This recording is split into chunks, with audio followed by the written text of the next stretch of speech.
Shalom Victorious People, senang banget kita bisa bersama-sama kembali. Saya Monique, saya berdoa dan saya percaya saudara tetap kuat, tetap tegar, tetap bersemangat dan ada di dalam damai sejahtera Tuhan. Saudara yang dikasihi, hari ini saya mau membagikan tentang perkataan. Baiklah, biarlah kita hari-hari ini memperkatakan kata-kata yang baik di masa yang sukar, saudara. Karena hari-hari ini kita benar-benar harus menjaga perkataan kita. Berapa banyak daripada kita tahu ya saudara, kalau misalnya dalam keadaan seperti ini, mudah sekali kata-kata kita akan keluar seperti kata-kata yang negatif, ya. Atau mungkin waktu baru bangun tidur, pagi-pagi. Dan you start saying, it's gonna be a bad day. Hari ini akan menjadi hari yang berat, hari yang susah. Atau mungkin waktu saudara bangun, saudara lihat di kaca, saudara bilang, aduh, I'm so tired, saya capek banget, saya udah tua, saya udah nggak bisa apa-apa. Saudara, hati-hati dengan kata-kata saudara. Karena waktu kita berkata-kata seperti itu, kata-kata yang negatif, kita sedang memposisikan keadaan kita untuk mengundang apa yang kita perkatakan. Waktu kita mengatakan perkataan-perkataan kekalahan, itulah yang kita sedang undang dalam hidup kita. Kalau kita sedang mengatakan, aduh saya tidak bisa lagi, saya akan gagal, kegagalan akan datang ke dalam hidupmu. Kalau saudara mengatakan, saya capek, saya sudah tua, saya sudah tidak bisa apa-apa lagi, itu saudara yang akan datang dalam hidup kita. Tapi hari ini kita sebagai anak-anak Tuhan, kita diberikan kekuatan, diberikan Roh Kudus untuk membantu, untuk menolong Tuhan kita. Tuhan yang setia. Tuhan telah memampukan saudara dan saya untuk menjadi orang-orang berkemenangan, victorious people. Jadi bagaimana dong caranya supaya kita bisa memperkatakan kata-kata yang baik di masa-masa yang sukar? Yang pertama saudara yang saya mau sharingkan adalah kalahkan emosi kita, keadaan kita. Jangan sampai emosi dan keadaan kita menjadi lebih berkuasa daripada perkataan kita. Ada satu firman yang luar biasa, di hatiku meluap dengan kata-kata indah, aku hendak menyampaikan sajaku kepada raja. Lidahku ialah pena seorang juru tulis yang mahir. Wow, saya mau ulang lagi. Lidahku, lidah saudara dan saya, ialah pena seorang juru tulis yang mahir. Saudara, lidah kita, perkataan saudara dan saya, itu menulis kehidupan kita. Jadi, dari perkataan kita akan menulis bagaimana nih kehidupan yang kita inginkan. Apakah nggak mungkin kita memperkatakan perkataan yang negatif terus kehidupan kita akan menjadi positif. Demikian juga sebaliknya, waktu kita memperkatakan perkataan-perkataan yang positif senantiasa, keadaan yang kita undang dalam hidup kita pastinya juga hal-hal yang baik, hal-hal yang positif saudara. Jadi saya percaya setiap kita mau mempunyai kehidupan yang bahagia, yang berdampak, yang memuliakan Tuhan. Suatu hari anak saya bangun mau ke sekolah, dia udah bilang sama saya, oh mami, I don't like it, today is gonna be a hard day. Dan saya bilang, stop. Jangan perkatakan hal yang tidak baik. Karena waktu kamu udah memperkatakan, oh it's gonna be a bad day, itulah yang akan datang dalam hidupmu. Jadi ubah perkataan itu. Stop dengan memperkatakan hal yang buruk dalam hidupmu. Kalau misalnya dalam kehidupanmu, in your marriage, for example ya, saudara ribut sama suami atau ribut sama istri, bertengkar, jangan sedikit-sedikit bilang, udah cerai aja. Stop it, saudara. Jangan kalahkan. Jangan sampai emosi kita, keadaan kita itu membuat kita lemah sehingga memulai memperkatakan kata-kata yang negatif. Saudara, jangan, karena nanti iblis yang tangkap. Jangan, saudara. Perceraian adalah hal yang sangat-sangat menyakitkan. So don't go even jangan sampai memperkatakan hal seperti itu. Kalau saudara pun dalam keadaan keuangan sedang tergoncang, jangan langsung bilang, aduh saya sudah tidak bisa apa-apa lagi, saya gagal. Tidak saudara, karena sumber kehidupan kita bukan uang itu. Sumber kehidupan saudara dan saya adalah Tuhan Yesus. Tuhan mampu memberikan hikmat, Tuhan mampu memberikan jalan keluar, Tuhan mampu memberikan ide-ide kepada saudara dan saya. Justru di hari-hari ini kita lihat, yes memang ada goncangan di seluruh dunia, bukan hanya di Indonesia. Tetapi di dalam goncangan ini saudara, begitu banyak orang-orang yang menemukan talenta-talenta yang mereka sendiri belum pernah temukan sebelumnya. Seorang ibu berkata kepada saya udah gak tahu, saya udah biasanya kerja, tapi saya di PHK, saya tidak ada pemasukan sama sekali. She's a single mom, saudara. Dan saya bertanya, ibu bisa apa? Ibu bisa melakukan apa? Dia bilang, saya gak bisa buat apa-apa. Coba, akhirnya kita ngobrol-ngobrol. Ternyata Tuhan memberikan sesuatu yang luar biasa. Dia bisa mempunyai tanaman-tanaman, dan tiap kali dia bertanam, itu bunga-bunganya jadi bagus. Saya bilang, that's something, walaupun kelihatannya kecil, tapi mulai setia dengan perkara-perkara kecil, saudara ya. Saya bilang, ayo ibu, mulai bikin tanaman itu dipindahin ke pot lain dan mulai dijual, karena itu adalah income, itu adalah berkat yang Tuhan berikan. Jadi saudara, jangan pikir, aduh saya tidak punya apa-apa. Ingat, 5 roti 2 ikan kita bawa kepada Tuhan. Mulai perkatakan, apa yang saya bisa Tuhan saya berikan, dan saudara perkatakan, saya bisa. Saudara, I can do all things through Christ who strengthen me. Kita, saudara dan saya dapat melakukan apa saja melalui Kristus yang memberikan kekuatan kepada saudara dan saya. Kita nggak berjalan sendiri, kita punya Tuhan di atas segala Tuhan. Dan saudara, poin yang kedua yang saya mau bagikan, bagaimana kita dapat memperkatakan kata-kata yang baik sehingga mengubah keadaan yang sukar, yang penuh tantangan menjadi baik. Yang kedua adalah selaraskan perkataan kita dengan firman Tuhan. Firman Tuhan, Mazmur 119 ayat 105 berkata, firman-Mu itu pelita bagi kakiku dan terang bagi jalanku.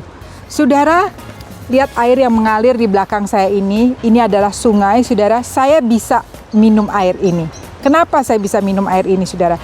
Karena airnya jernih, airnya bersih. Air ini datang dari mata air yang bersih, dan bukan di situ saja, saudara. Air ini dijaga, dirawat, di-maintain, saudara. Sama seperti firman Tuhan. Firman Tuhan itu mempunyai kekuatan yang luar biasa untuk menjaga pikiran kita, untuk menjaga hati kita, untuk menjaga perkataan kita, untuk menjaga perbuatan kita, untuk menjaga kehidupan kita. Karena itu saudara, selaraskan kehidupan kita dengan firman Tuhan, perkataan kita dengan firman Tuhan. Karena waktu kita mulai memperkatakan firman Tuhan yang selaras dengan firman Tuhan, tentunya saudara, kita sedang memperkatakan hal-hal yang membangkitkan iman kita. Bukan iman yang mati, tetapi iman yang hidup. Membuat kita menjadi kuat, membuat kita bisa melihat fokus kepada Tuhan yang besar, bukan kepada masalah yang besar. Fokus kepada Tuhan yang besar. Firman Tuhan itu bisa mengubah cara berpikir kita. Dan waktu itu bisa mengubah emosi kita, bisa mengubah the way we think, trust, sistem, cara kepercaya kita ya saudara ya.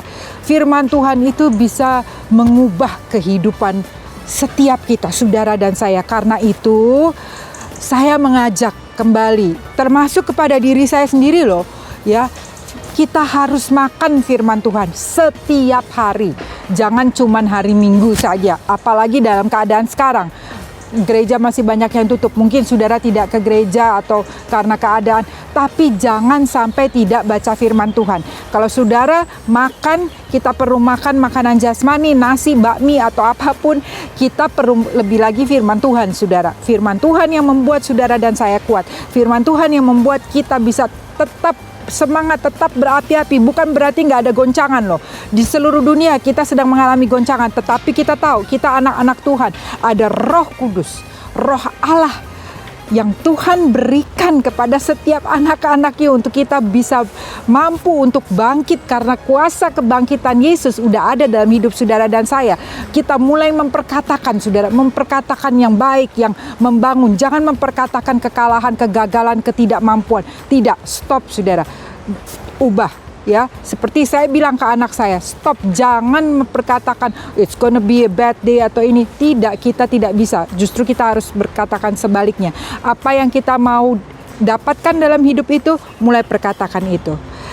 Karena firman Tuhan juga berkata di Amsal, ini saudara pasti semua sudah tahu, Amsal 18 ayat 21 ya. Hidup dan mati dikuasai oleh lidah. Wow, hidup dan mati dikuasai oleh lidah. Oleh karena itu, saudara, perkataan kita sangat menentukan masa depan kita. Saudara, poin yang ketiga adalah setiap kita mempunyai visi dan tujuan. Masuklah dalam visi dan tujuan itu, sehingga kita bisa melihat dan mulai memperkatakan sesuai dengan misi dan tujuan. Dan firman Tuhan mengatakan seperti begini untuk setiap kita, Yeremia 29 ayat 11. Sebab aku ini mengetahui rancangan-rancangan apa yang ada padaku mengenai kamu.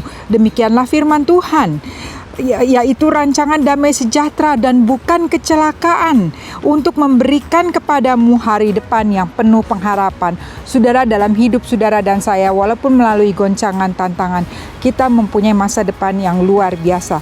Karena itu, jangan give up, jangan menyerah. Biarlah kita tetap kuat, tetap semangat senantiasa saudara, dan mulai perkatakan perkataan-perkataan. Walaupun keadaannya belum terlihat seperti apa yang kita rindukan, tapi memposisikan kehidupan kita untuk menerima mujizat, untuk menerima berkat Tuhan melalui perkataan yang ada. Saya tutup dengan kesaksian ini. Pada waktu Perang Dunia Kedua, ada seorang tentara yang tertembak dan dia sudah berdarah-darah, saudara. Dan dia harus langsung dibawa ke camp. Dan di camp itu, saudara, dia harus dioperasi, dioperasi. Tetapi waktu dia mau dioperasi, dia sempat melihat mata daripada dokter dan suster yang akan operasi. Itu basically they're saying, udah tidak ada pengharapan lagi atas pria ini. Lalu dengan kekuatan seadanya dia memegang tangan dokter itu dan dia berkata kepada dokter itu, "Dok, yang tolong operasi saya sebagai orang yang hidup dan bukan orang yang mati." Dan saudara, benar, dokter itu menangani dia sebagai orang yang hidup dan akhirnya operasi berjalan dengan baik, berhasil, dan dia bisa tetap hidup, saudara. Dan saya mau mengatakan perkataan kita benar-benar memang ada kuasa, saudara. Dan hari ini saya encourage everyone, setiap kita, untuk tidak lagi memperkatakan perkataan yang membuat kita lemah dan ada dalam posisi kekalahan. Kita adalah victorious people, orang-orang berkemenangan, bahkan lebih daripada pemenang. Karena itu, mari saudara, kita bangkit. Mari mulai hari ini memperkatakan pemulihan, kesembuhan, kebangkitan, karena ada kuasa kebangkitan dalam hidup saudara dan saya. Mari kita tutup dengan doa. Bapa di surga, kami mengucap syukur untuk firman-Mu pada hari ini yang mengingatkan setiap kami bahwa ada kuasa dalam perkataan kami. Tuhan, terima kasih. Engkau telah memberikan Roh Kudus kepada kami untuk membantu agar setiap kita dapat memperkatakan perkataan-perkataan yang sesuai dengan firman Tuhan. Perkataan-perkataan yang mengalahkan emosi dan keadaan hidup kita masing-masing. Tuhan, terima kasih. Roh Kudus, bantu kami senantiasa. Biarlah kehidupan kami semakin hari semakin baik, semakin menjadi lebih seperti Engkau ya Bapa. Tuhan, terima kasih ada kuasa yang Kau berikan kepada setiap kami anak-anak-Mu. Dan kami tahu Engkau telah memberikan tujuan hidup yang luar biasa. Biarlah kami memandang selalu kepada Engkau, fokus kepada Engkau dan bukan kepada masalah. Karena kami tahu pada saat kami fokus kepada Engkau, kami memperkatakan firman dan janji-Mu Tuhan. Engkau sedang memposisikan kami untuk menerima mujizat-Mu. Terima kasih Tuhan, hamba berdoa yang sakit disembuhkan di dalam nama Yesus. Engkau sembuh, yang berbeban berat Tuhan telah angkat beban-beban-Mu saat ini. Kalaupun engkau ada yang terikat, di dalam nama Yesus terlepas dan engkau menjadi hamba Tuhan yang luar biasa. Tuhan, terima kasih, Engkau berperkara, Engkau dahsyat Tuhan, dan kami mengucap syukur di dalam nama Yesus. Saudara yang dikasihi, sampai jumpa di lain kesempatan, dan kami percaya, saya percaya saudara akan menjadi dampak yang luar biasa di dalam nama Yesus. Sampai jumpa. Remember, Jesus love you. Bye-bye.